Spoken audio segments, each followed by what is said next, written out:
Herkese selam arkadaşlar. Bugün yine ETS 2'deyiz. Oyuncuyuz. Biz Türkiye haritasının yeni versiyonu geliyor. Şu an biz de deneme sürümü diyebiliriz. Deneme sürümündeyiz diyebiliriz. Şöyle gördüğünüz gibi bazı yerleri tabii ki henüz daha oturmamış bölümde. Artık Balıkesir, işte Bigal, Lapseki, Çanakkale, Akçay, Altınoluk buralar falan da geliyor.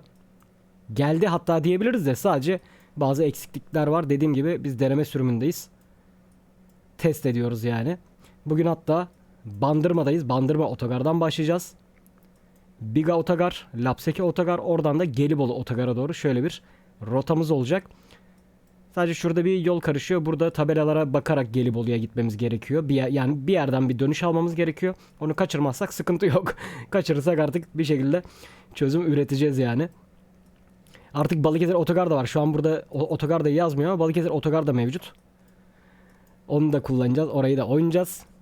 Böyle birkaç video, 3-4 videoluk bir içeriğimiz hazır diyebiliriz yani bu şekilde. Gördüğünüz gibi. Haziran'ın ilk haftası falan çıkartmayı planlıyorlar. İşte eksikler, hatalar vesaireler varsa onları yapılacak, düzeltilecek vesaire. Haziran'ın ilk haftası gibi çıkartmayı planlıyorlar. Herhangi bir aksaklık olmazsa. Şimdi aracımızda yine oyuncuyuz biz Turismo. Yeni Turismo modeli. Ben video açıklamasına o oyuncuyuz biz sitesinin linkini bırakacağım. Oradan sizler de hem harita moduna hem araç modlarına ve diğer modlara, diğer araç modlarına falan ulaşabilirsiniz. Bu harita daha henüz paylaşımda değil, onu söyleyelim. Herhangi bir şekilde satışta da değil. Dediğim gibi çıktığı zaman artık o zaman sizler de alıp kullanabileceksiniz. Hemen şöyle aracımızın içine geçelim. Klavyemi kenara alayım. Bugün direksiyon kameramız yok. Kurmadım direksiyon kamerası. Şimdi direksiyon kamerası kuruyorum. Navigasyonu kapatıyor, ekranı kapatıyor yazanlar var. Direksiyon kamerası kurmuyorum. Abi direksiyon kamerası koysana diyenler var. Artık ben de ne yapacağımı şaşırdım yani. Bir karar verin kardeşim. Yani. Bir karar verin ya. Şu an kornalarla alakalı bir sıkıntımız yok gibi. Ne yapmıştım ben? Dur bakayım. Heh, tamam. Hazırız. Yolumuza çıkabiliriz.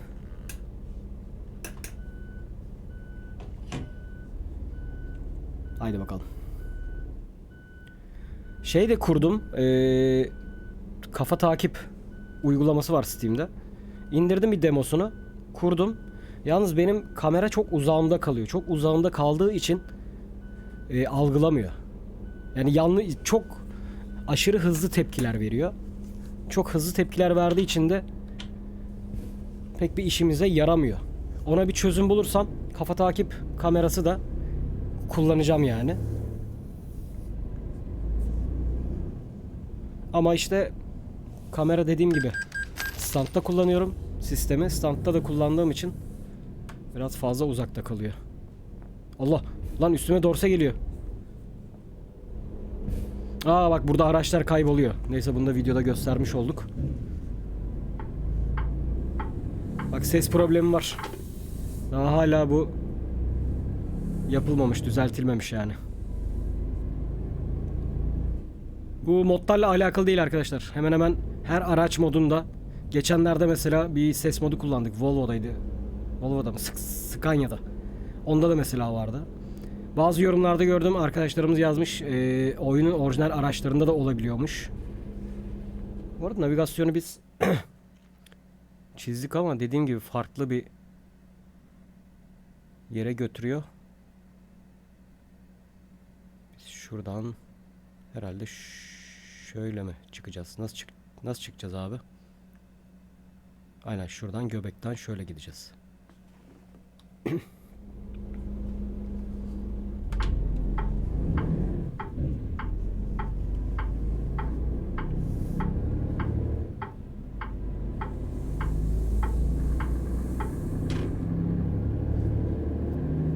Haydi bakalım. Balıkesir bölgesindeyiz artık. Bu taraflarda artık gelsin diyordum, sonunda sağ olsunlar getirdiler yani.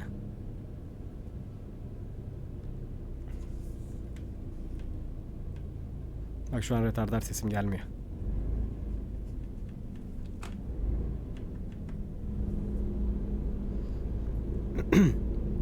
Bu arada Türk firmalarının dorselerini artık görebiliriz.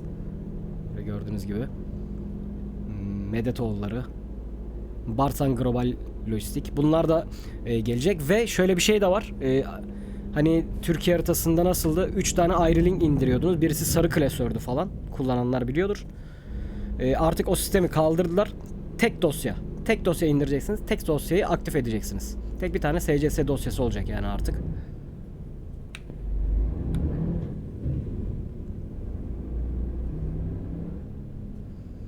Bundan sonra öyle yok sarı klasörmüş vesaireymiş. Onlarla uğraşılmayacak. Bazı kişiler yapamıyordu. Sarı dosya olayını anlayamıyorlardı. Ben şuradan şöyle geçsem, şuraya girsem olur mu? En azından bir dönüş bölümünü kurtarırız diye düşünüyorum. Şuradan şöyle. Aynen. Şuradan devam edelim.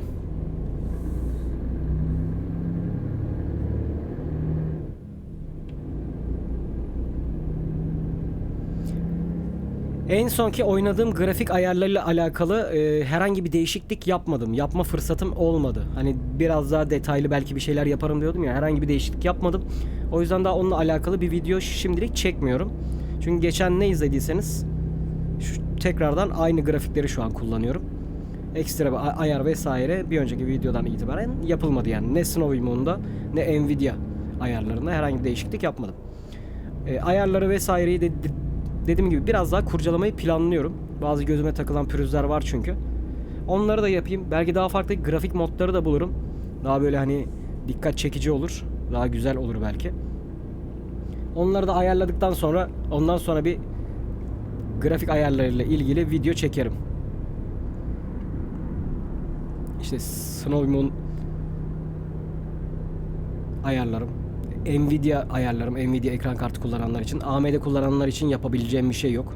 Ona özel AMD ekran kartı alıp da ayar çekebilecek durumda değiliz sonuçta. Öyle bir olayımız yok tabii ki. Öyle bir şey yapamayız yani.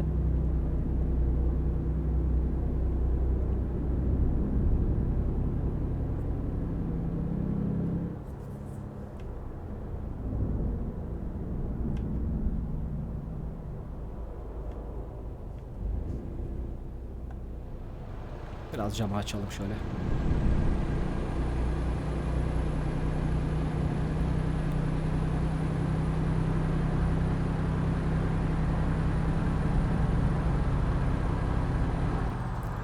Evet haydi bakalım Biga'ya doğru şu an ilerliyoruz. Hemen önümüz Biga. Bir Biga terminaline de girişik yaparız hızlı bir şekilde. Terminalleri görelim. Yani sadece otobüs kullanacaksınız diye bir şey yok bu haritada biliyorsunuz arkadaşlar. Bunu soranlar da oluyor. Abi sadece otobüs haritası mı bu? Hayır, otobüs haritası ya da tır haritası diye bir şey yok. Bu haritada normal tırınızı, dorsenizi alıp şirketler var, Türk şirketleri var, Türk firmaları var. Onlardan normal gidip işte alabiliyorsunuz. İlla otobüs kullanacaksınız diye bir şey yok. Canınız otobüs kullanmak isterse terminallerden yolcu alırsınız. Şeyler arası taşımacılık yaparsınız. Canınız normal tır sürüp yük taşımak isterse onları kullanırsınız yani.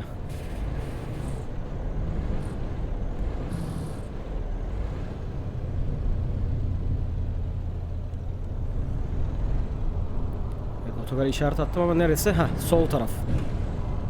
Şimdi şöyle geçmemiz lazım. Dayı ben burnumu sokayım mı? Soktum artık. İzin vereceksin yani. Yapacak bir şey yok. Evet, Biga terminali.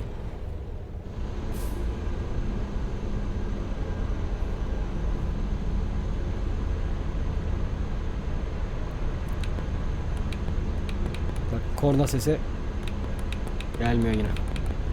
Pıt pıt yapıyor.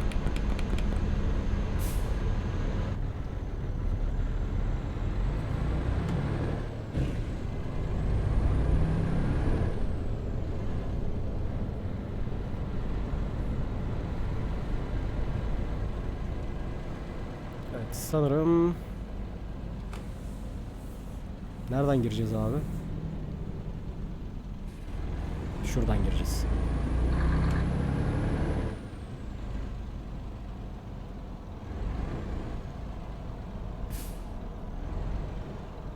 Oo, plaka güzelmiş. 10 HS. Tam da denk geldi ha önümde.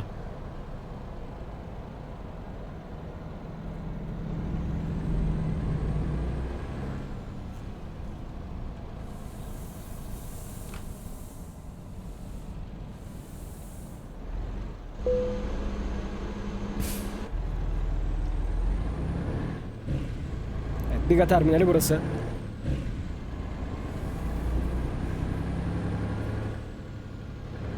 Balıkesir, Çanakkale bölgesi. Bugün hareket ediyoruz. Balıkesir Bandırma'dan başlayıp işte bir Çanakkale, Biga, Gelibolu, oraları gezeceğiz.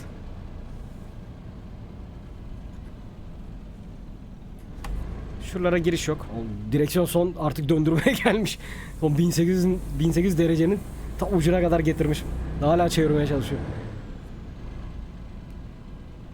Biga terminaline hoş geldiniz. Hoş bulduk, hoş bulduk. Haydi bakalım çıkalım, normal yolumuza devam edelim yine. Rotayı karıştırmadan tabii ki.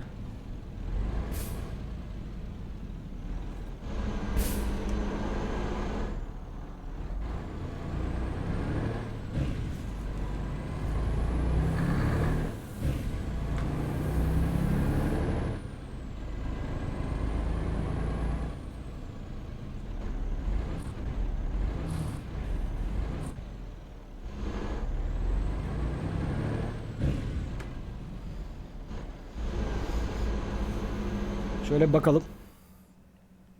Şöyle döneceğiz buradan. Aynen, Lapseki terminaline doğru. Devam.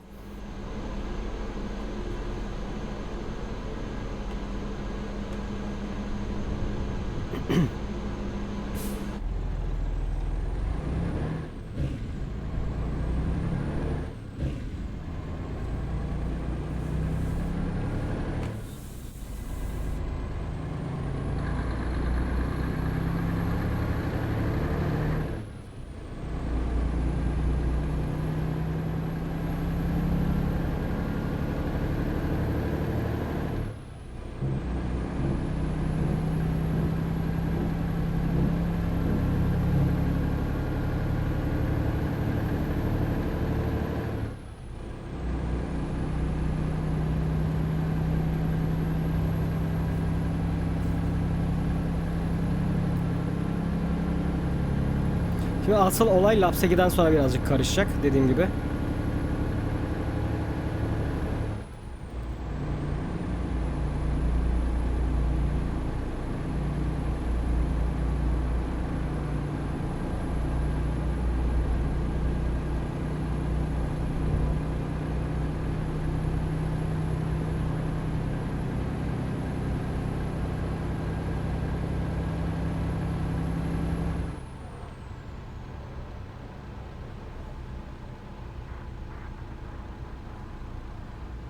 Evet, köprüyü de görüyorsunuz bu arada.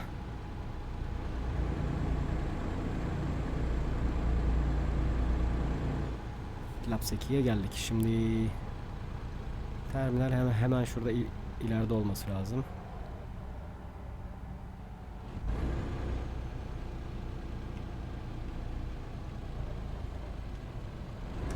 Nereden abi? Sanırım şuradan giriyoruz.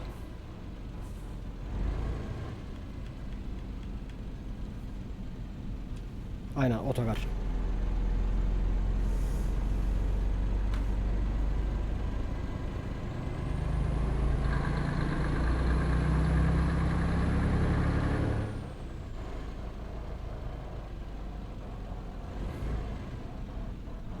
Lapseki feribot iskelesi.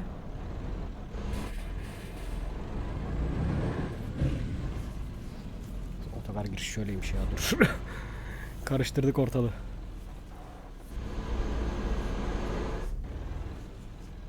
Tabelayı birazcık... İyi, çarpmadık be. Vallahi çarpmadan girdim. Helal bana. Bak, sesleri duyuyorsunuz ama. Arkadaş, şu oyuna bir güncelleme yapıyorlar var ya, içinde ediyorlar ya oyunu. Buradan şöyle burnumuzu sokup buradan dönelim.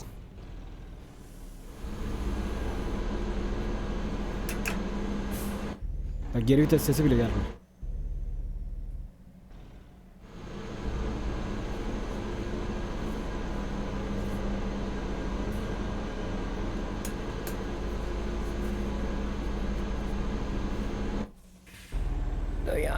Dön yavrum.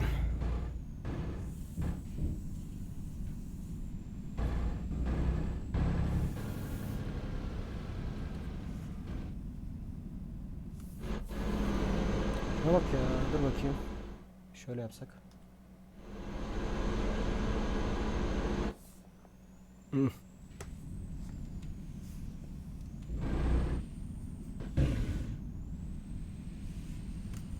İyice gitti.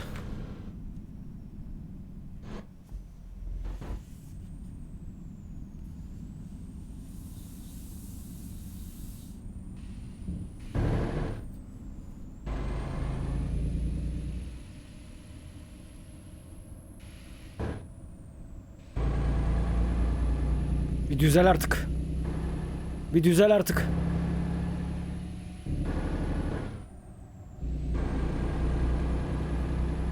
Camı kapatayım bari de. Saçma sapan en azından olmasın. Şimdi şuradan ileriden dönüyor olmamız lazım.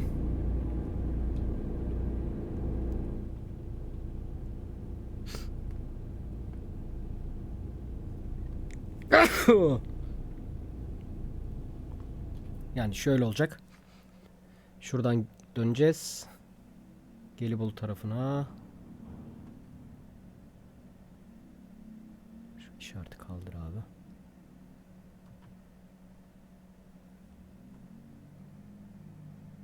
Aynen şuradan şöyle Gelibolu tarafına ineceğiz. Oradan sonra çizebilir rotayı. Tamam, emin değilim ama biz şuraya dönelim.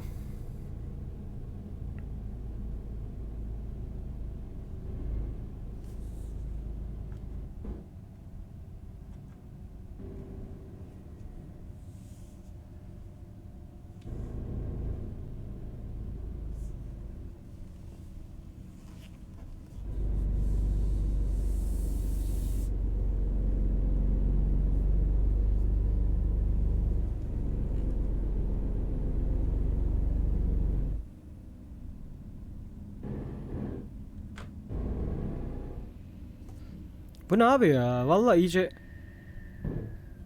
suyu çıktı ha sesin. Dur bakayım. Şöyle bir şey yapsak. Yolun ortasında direkt duruyorum abi. Kal şöyle. Şöyle bir şey yapsak. Oyunu kaydettiğim mesela. Mevcut kaydımızın üstüne kaydedelim. Tekrar yükle deyip açsak. Yükle.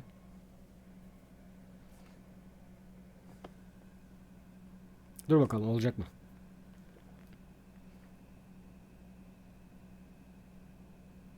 Abi oyuna bir adam akıllı bir güncelleme yapıp bir sabit deseler bütün modlarımız bozuluyor ya. Vallahi bütün modlarımızı mahvediyorlar ya adamlar.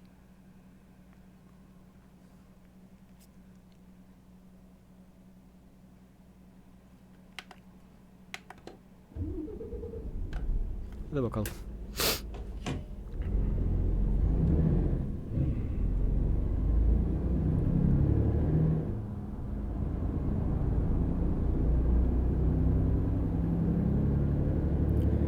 Çanakkale Köprüsü. Aynen biz köprüden geçeceğiz. Zaten sağa dönüş yokmuş. Zorunlu istikamet burası. İyi bak, şu an ses geldi. Aklınızda olsun, olur da giderse böyle bir şey yapabilirsiniz. Hemen anlık bir kayıt alıp.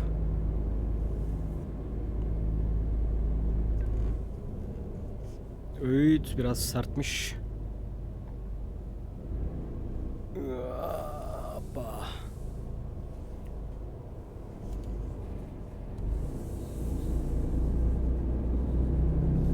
Evet, doğru girdik abi. Allah razı olsun dayı. Evet, doğru girdik, şimdi köprüye doğru devam.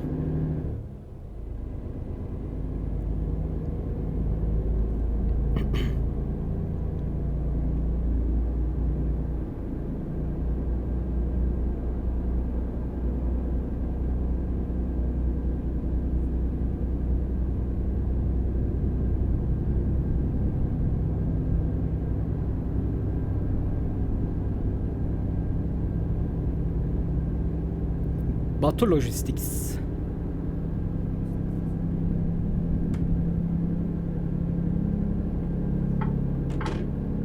Bak, sinyal sesi sonradan geldi yine.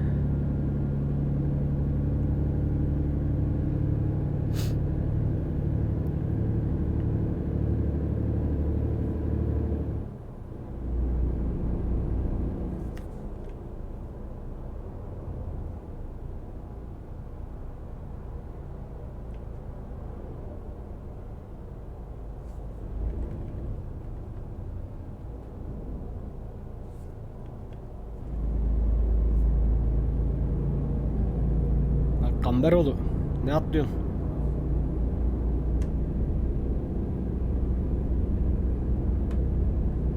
İyi bak, rotayı çizdi. Oradaki o dönüşte bir sıkıntı oluyor sanırım. Onu da halledeceklerdir. Herkese açık bir şekilde zaten hani yayınlandığı zaman, satışa çıktığı zaman bunların hiçbirisi kalmaz da. Hop.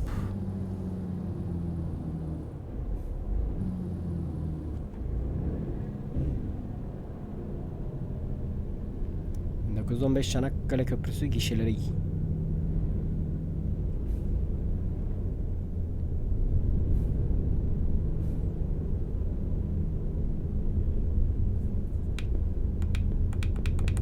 Bir kornaya basamıyorum.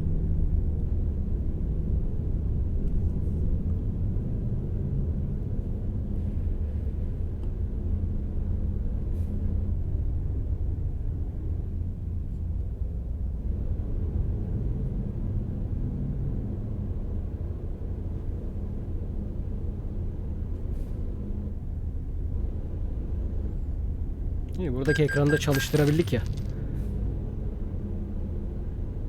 Benim için önemli olan oydu yani. Ne oluyor lan? Kişilerde müzikler çalıyor.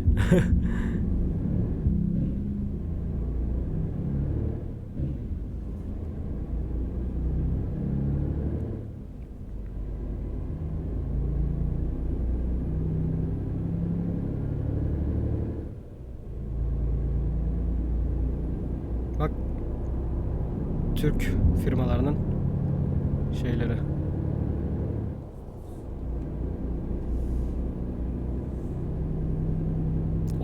O müzik şu yanından geçen arabadan çaldı gibi sanki hissettim. Yanımdan bir araç geçti ya, böyle mini van gibi, mini karavan gibi. Sanki yanından geçerken de bir müzik sesi geldi çünkü.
Gelibolu Güney gişeler.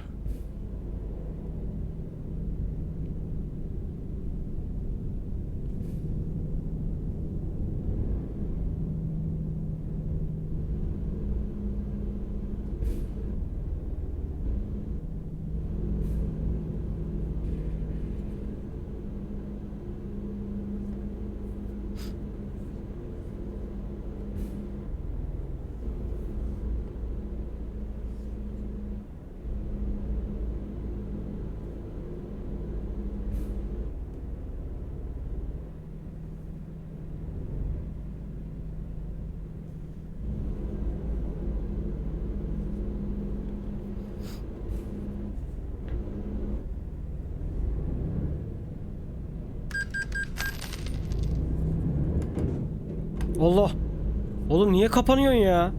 Lan hem parayı kesiyor, Hem de üstüme kapatıyor gişeyi. Cık, ey Allah'ım. Bak. Ayt.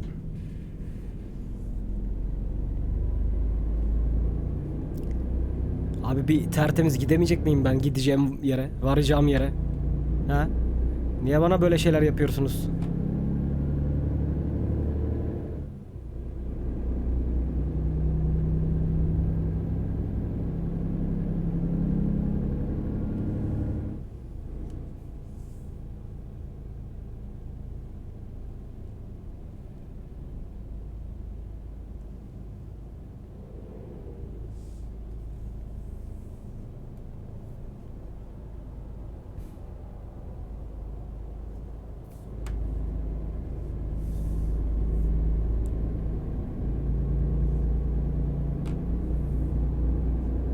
Evet, Gelibolu gözüktü. Kara gözüktü.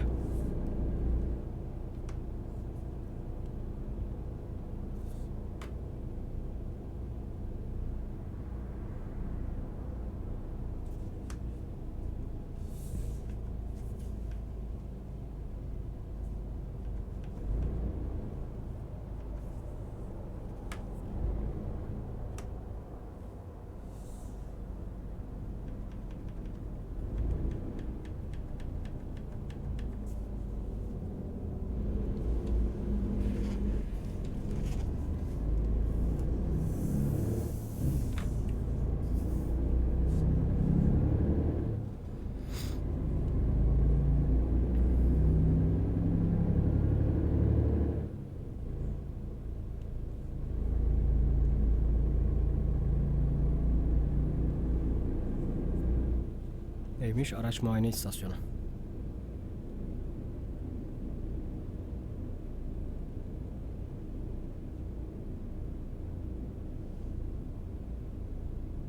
Nerede abi? İleride. Şu an bayağı şehir içindeyiz ya.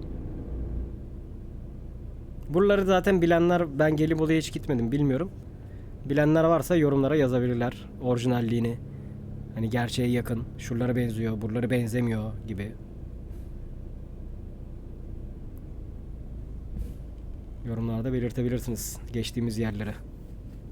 Girdiğimiz illeri, ilçeleri gibi.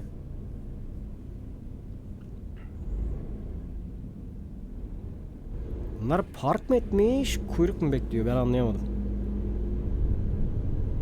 Sanki bunlar park edilmiş araçlar. Bayağı tek şeride düşmüş o zaman burası. Ya böyle iş mi olur ya? Aynen. Bak, şu sarı tırda hata olmuş. Otogarda sanırım şurası. Evet.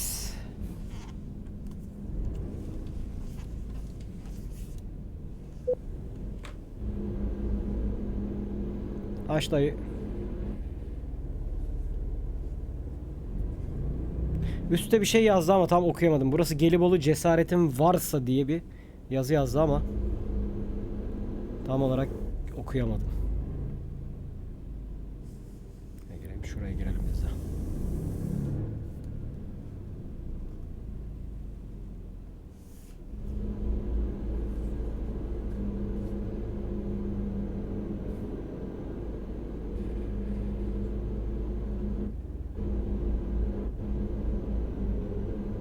Tamam, böyle kalabiliriz bence. Evet.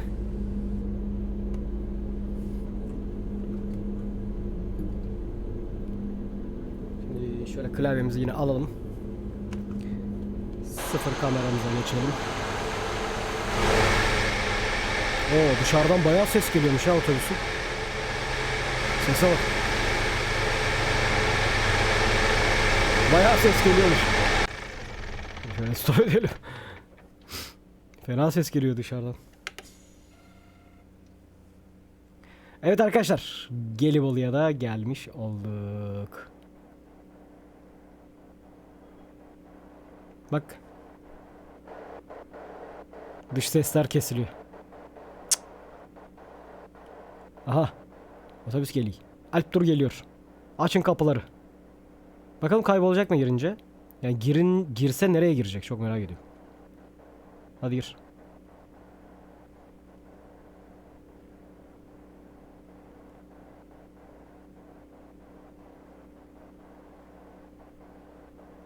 Aha vallahi benim yanıma giriyor.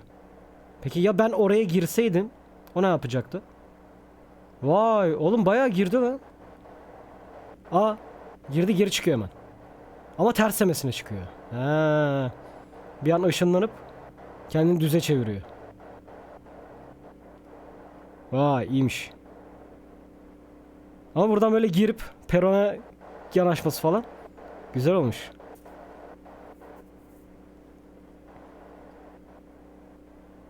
Hadi güle güle Alp dur. Vallahi iyi olmuş ya. Güzel olmuş yani. Evet arkadaşlar. Oyuncuyuz biz haritasının ilk testini yapmış bulunmaktayız. Devam edeceğiz. Çünkü daha Balıkesir var. Kendi şehrim var abi. Daha bak ilk videoyu kendi şehrimde çekmedim. Düşünün yani.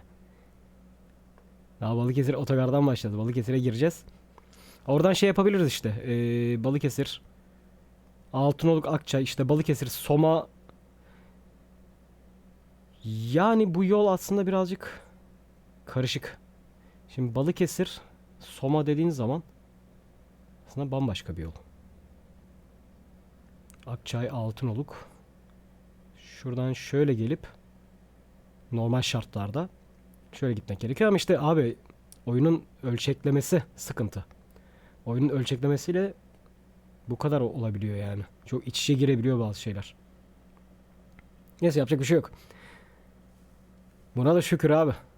Oyun orijinal haritasını oynamaktan sonra böyle güzel modlarla oynamak apayrı bir keyif yani. Emeğe geçenlerin herkesin ellerine kollarına sağlık. Gerçekten güzel işler yapıyorlar.